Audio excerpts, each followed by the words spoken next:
믿음으로 이루는 약속이라는 말씀의 제목을 나누기 원합니다. 오늘 우리가 읽은 이 말씀은요, 바울이 주장하고 정립한 대표적인 사상이 있어요. 무엇이냐면 이신칭의 사상입니다. 이것에 대해서 이야기하는 그 부분 중에 일부분입니다. 초대교회 당시는요, 신학이 명확하게 정립되어 있지 않는 혼란한 시기였어요. 교회가 막 세워지는 시기였기 때문이죠. 그렇기 때문에 복음을 듣고 믿음을 갖게 된 성도들은요, 저마다의 신앙생활을 할 수밖에 없었습니다. 어떤 이들은 예수 그리스도를 믿고 있었지만은 성령에 대해서 들어본 적도 없이 그렇게 신앙생활을 하는 사람들도 있었고, 또 어떤 이들은 믿는다고 하면서도 여전히 이전에 살아오던 세상의 삶을 그대로 살아가고 있으면서 믿음과 삶이 동떨어진 삶을 살기도 했던 것이죠. 복음을 잘못 이해한 사람들은 지나치게 금욕적인 삶을 살면서 오직 경건한 생활만을 힘쓰고 육신의 삶은 등한시하고 돌아보지 않는, 그래서 영적인 것만을 추구하는 그러한 사람들도 있었고, 또 어떤 이들은요, 구원의 자유를 오해해서 방종한 삶을 살면서 이제 나는 구원받았으니까 어떤 죄를 지어도 어떻게 살아도 다 용서받을 것이다, 이렇게 여기며 살아가는 사람들도 있었습니다. 이것은 잘못된 사상들이고 거짓된 복음을 거짓된 그러한 삶이죠. 복음을 변질시키는 것들입니다. 이런 사상을 더욱 부추기는 거짓 교사들이 교회 안에서 활동하면서 성도들을 미혹하고 믿음에서 떠나 실족하도록 하는 일들이 비일비재하게 있었어요. 그래서 서신서들은 살펴보면요, 믿음을 공고히 하고 복음을 다시 설명하고 그들에게 믿음이 흔들리지 않도록 강권하는 내용들이 많이 있습니다. 교회가 생겨나면서부터 이단들과 거짓 교사들은 계속해서 교회를 혼란하게 하고 성도들을 미혹하면서 존재해 왔던 것이죠. 그래서 이단은 오늘날의 문제가 아닙니다. 그러므로 우리는 옳게 분별하고 바른 믿음을 붙들고 살아갈 수 있도록 영적인 분별력을 가져야 하겠습니다. 그런데 또 하나의 잘못된 가르침은요, 구원에 관하여 율법과 할례를 강조하는 유대주의자들이었어요. 이들은 다른 이단들과 마찬가지로 교회에 엄청난 영향을 끼쳤습니다. 이들의 주장은 뭐냐면요, 우리가 구원을 얻기 위해서는 예수 그리스도를 믿어야 하는데 그것과 동시에 할례를 행하고 그 할례를 반드시 행하고 율법을 따라 살아가야 한다, 이것들을 강조했던 거예요. 이들의 이런 주장은요, 그때까지 할례를 행하지 않고 있었던 이제 막 예수 그리스도를 믿는 이방인 그리스도인들에게는 매우 부담스러운 것이 아닐 수가 없었습니다. 그래서 바울은요, 구원은 어떤 율법의 행위나 할례를 통해서 이루어지는 것이 아니라 오직 믿음으로 얻는 것이라고 강조하고 있는 것입니다. 바울의 같은 주장의 근거는 아브라함을 예로 들고 있습니다. 아브라함은 할례를 행해서 언약의 증표를 몸에 지니고 있던 사람입니다. 하나님께서는 그에게 할례를 행하여 너와 내 후손이 언약의 증표를 삼으라, 이렇게 말씀하셨거든요. 따라서 이 아브라함의 할례의 시작이라고 할 수 있어요. 그래서 아브라함 때부터 유대인들은 전통적으로 할례를 행하면서 자신들이 언약 백성이라는 것을 몸에 새기며 살아왔습니다. 그러나 아브라함이 할례를 행하여 언약의 증표로 삼기 이전에, 그것을 명령하시기 전에 하나님께서는 먼저 아브라함을 택하시고 그에게 축복을 약속해 주셨다는 사실이에요. 그러므로 아브라함은 할례를 받지 않고도 믿은 자들의 조상이 되었다고 오늘 말씀하고 있죠. 또 할례를 받은 자들의 조상이기도 할 것입니다. 로마서 4장 11절 말씀에 그가 할례의 표를 받은 것은 무할례 시에 믿음으로 된 의를 인친 것이니 이는 무할례자로서 믿는 모든 자의 조상이 되어 그들도 의로 여기심을 얻게 하려 하심이라, 이렇게 말씀하고 있습니다. 할례를 받기 전에 그가 하나님을 먼저 믿었고 말씀대로 순종하여 본토와 친척과 아비의 집을 떠나 길을 나섰습니다. 그래서 하나님은 그의 그 믿음을 의로 여겨주셔서 축복을 약속해 주셨어요. 그리고 이후에 그에게 그 믿음을 인치는 표로, 그 언약의 증표로 몸에 그 할례의 흔적을 지니도록 그와 그 후손들에게 할례를 행하라는 명령을 하셨다는 거예요. 즉 하나님의 축복을 약속받은 거룩한 백성이라는 증표가 바로 할례라는 것입니다. 그렇다면 이 증표는 누구를 위한 것입니까? 누구를 위해서 몸에 간직하라고 하신 것입니까? 자, 1번 하나님, 2번 아브라함과 그의 자손들. 몇 번이요? 몇 번일까요? 네, 2번입니다. 아브라함과 그의 후손들을 위해서 하나님은 할례를 행하라고 하신 거예요. 왜 그렇습니까? 모든 것을 다 알고 계신 하나님께서 할례의 증표를 봐야만 얘가 구원받은 자이구나 아실까요? 하나님께 약속받은 의로운 백성이라이구나 하는 것을 할례를 통해서 아실 수 있는 분일까요? 너는 몸에 흔적이 있으니 내 백성이고 너는 흔적이 없으니 내 백성이 아니구나, 이렇게 그 흔적을 통해서 하나님이 분별하시는 분이실까요? 그렇지 않습니다. 그런데 왜 할례를 행하라고, 그래서 언약의 증표를 삼으라고 하셨을까요? 그 이유는 아브라함과 그의 후손들이 그 흔적을 볼 때마다 기억하라는 것입니다. 내가 하나님의 백성, 하나님의 언약을 맺은, 하나님과 약속한 믿음의 사람이라는 사실을 기억하라는 것입니다. 아브라함의 혈통인 이스라엘 백성들은 애굽에서 400년 동안 그 긴 시화를 종살이하면서 살았어요. 전통적으로 그들은 그 종살이 중에서도 할례를 행해왔을 것입니다. 그리고 그것을 행할 때마다 그 의미를 되새기게 되었을 거예요. 그렇기 때문에 그들은 이방 문화에 젖어 살았지만은 자신들은 하나님의 백성이라는 것을 기억하며 살았을 것입니다. 출애굽기 역사를 통해서 그것들을 엿볼 수가 있어요. 히브리 아이를 모두 죽여라, 이렇게 왕이 바로가 명령했지만은 하나님의 뜻을 따라 그럴 수 없었던 상파들을 통해서 우리가 그것을 알 수 있죠. 애국 사람들이 자신의 동족인 히브리 사람을 쳐 죽였을 때에도 모세의 반응을 통해서 우리는 그것을 엿볼 수가 있어요. 모세를 통해서 애굽에서 이스라엘 백성들을 이끌어내시고 구원을 이루실 때에 그들은 하나님의 명령을 따라서 유월절 어린 양을 잡았고 그 피를 문설주에 바르고 짐을 꾸려 길을 따라 나섰습니다. 그 옛날 아브라함이 갈 바를 알지 못하고 하나님의 명령에 믿음으로 순종하여 길을 나섰듯이 이제 이스라엘 백성들은 모세를 통한 하나님의 명령을 따라 알 수 없는 길을 나섰던 것입니다. 믿음은 반드시 순종으로 이어지게 되어집니다. 믿을 때 우리는 삶을 변화시키고 삶으로 반응하며 살아가게 되는 것입니다. 하나님은 구원하신 이스라엘 백성들에게 새 언약을 맺어주십니다. 그들을 약속의 땅으로, 축복의 땅으로 인도하셔서 그들의 하나님이 되어주시고 그들을 거룩한 하나님의 백성으로 삼아주신다는 약속입니다. 그리고 그 약속의 땅에서 하나님의 백성으로 살아갈 때 이스라엘 백성들이 어떻게 살아가야 할 것인지에 관해서 율법과 규례들을 주셨습니다.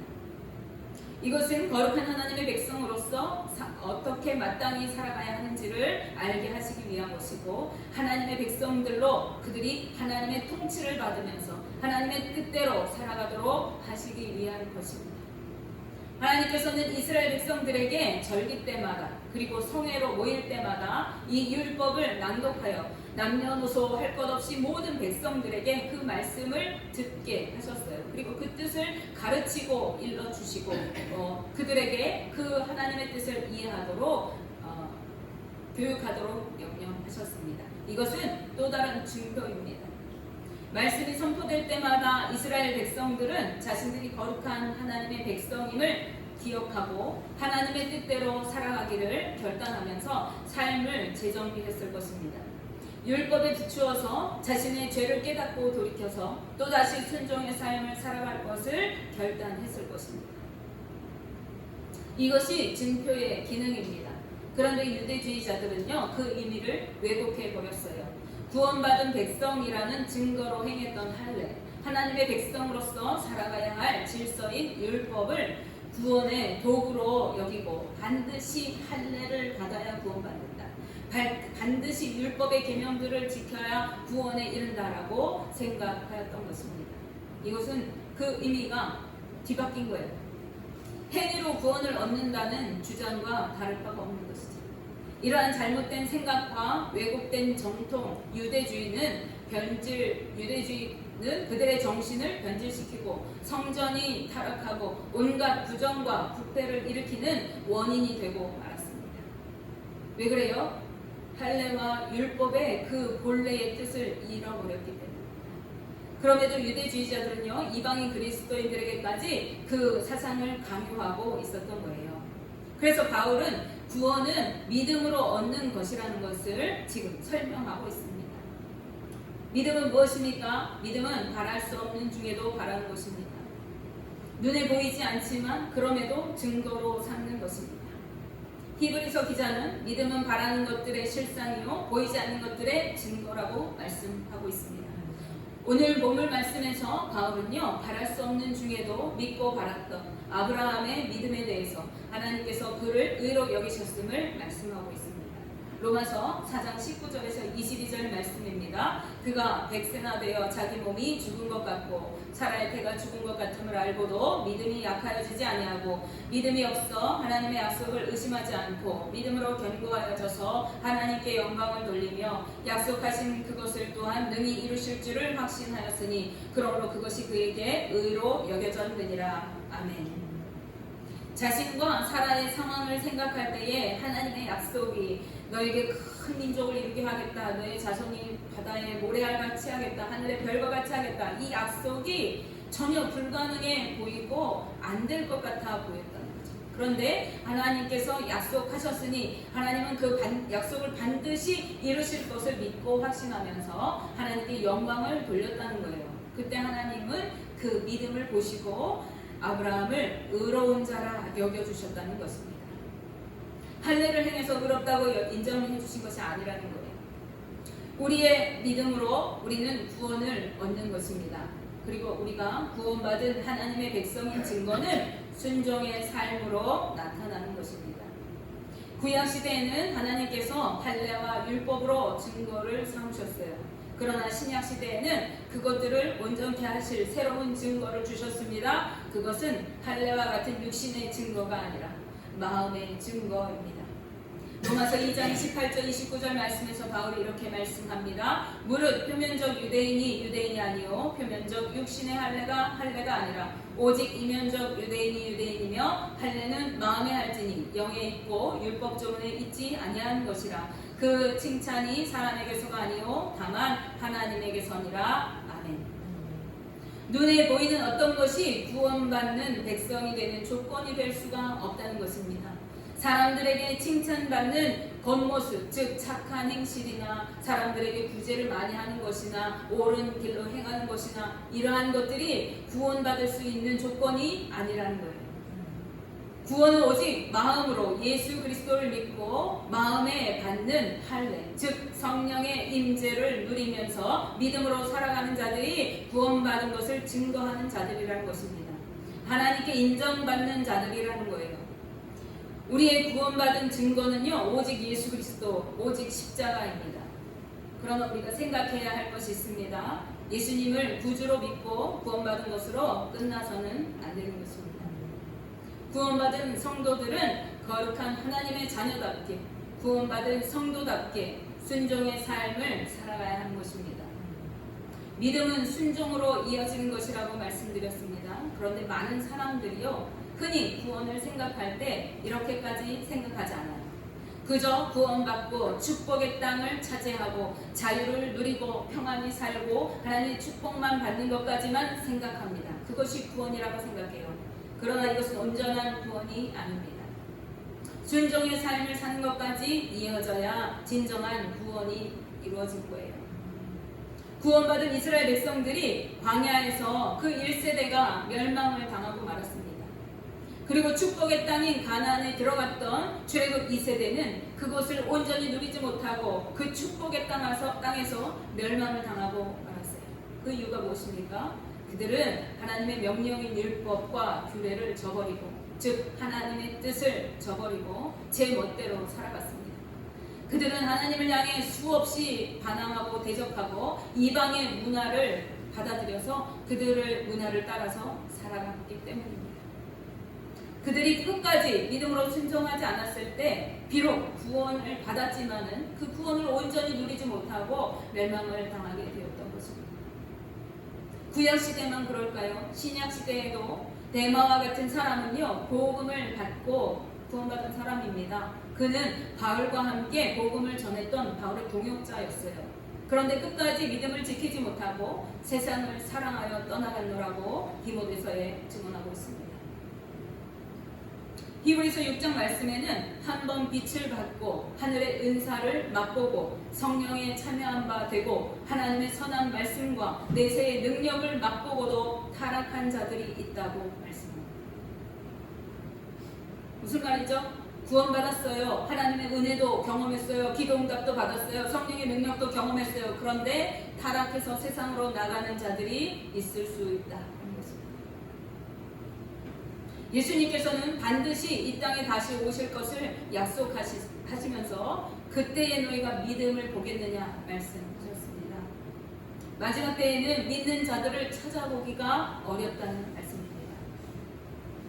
우리의 구원은 믿음으로 단번에 이루어지는 것입니다. 우리가 예수 그리스도를 믿음으로 우리는 구원을 받았습니다. 그런데 구원받은 자들은 주님이 다시 오실 때까지 그 믿음을 잘 지키고 믿음을 붙들고 말씀대로 순종하며 살아가야 합니다. 믿음을 온전히 이루어가는 자야 하는 것입니다. 그러므로 성경은 믿음을 확증하라고 말씀합니다. 행위로서 너희의 믿음을 보이라고 말씀합니다. 말씀대로 행하는 자가 주님의 사랑 안에 거하는 자고 말씀을 듣는 자가 사랑 안에 거하는 자가 아니라고 말씀합니다. 예수님께서는 내가 너희에게 분부한 모든 것을 가르쳐 지키게 하라고 말씀하고 있습니다.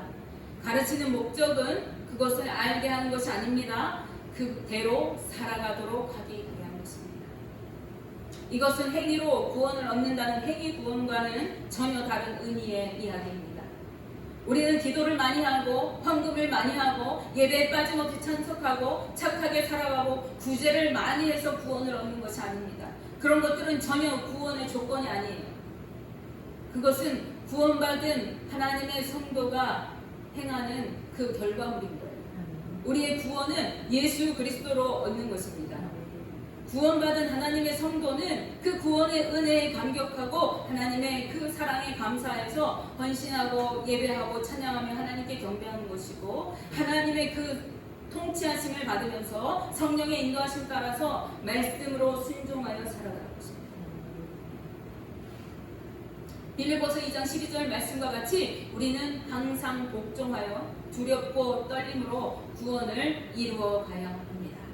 우리는 이미 구원받았어요. 그런데 한 번 받고 끝이 아니라 구원을 이루어 가라고 말하고 있습니다.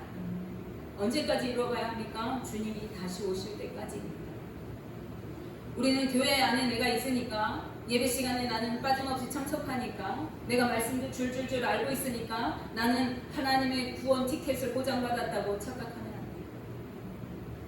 예수 그리스도의 그 능력으로 구원받은 자라고 한다면 하나님이 내 구원자 아버지 되심을 믿는다고 한다면 우리는 하나님을 경외하는 자라고 한다면 하나님의 말씀대로 순종하여 살아가면서 날마다 삶 속에 구원을 이루어가야 합니다.